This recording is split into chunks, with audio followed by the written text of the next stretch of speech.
ते रात चल गला। बहिन हिनका हिनकर रूप बदलि गेलै, नहीं चिन्ह पेलखिन। बुझ गेलिए। वो चट कहलखिन कि हिनकर बहिनो आ भागिन सब जे देखलकनि तऽ हिनका नहीं चिन्हलकनि। बुझलहुँ। आ ई खिड़की से देखै छलखिन। हिनका कहलखिन कि एहिठाम से चोर डकैतके बड़ सोरहा छै, एतऽ बैली आदमीके नहीं रहऽ दै छै। ओहिठाम से बेचारी चलि देलथि। जाइत जाइत जे जंगल पहुँचला, जंगलमे जे पीपरके गाछ रहै, ओ पीपरके गाछो झड़ि गेलै। झड़लाके बाद में अपन वही जंगलमे रहऽ लगला, बड़ बढ़िआँ बड़ चिक्कन।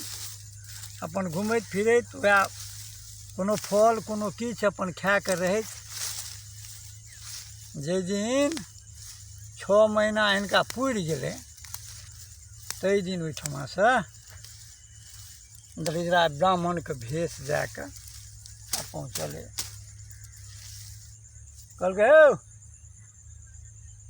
तोहर टाइम पुरि गेलो, तोरा कपार पर से हम जाइ छियौ, मांगऽ तू की मांगै छौ। कहलकै तोरा सब की मांगबो, हम तऽ राजा विक्रमादित्य छलहुँ रहे, 1.25 मोनके सोना दान डेली करै छलहुँ। तू एकेटा करहिन जे कलयुगमे एहन जाच दोसरके नहीं दी। खिस्सा समाप्त भऽ गेल बाबू।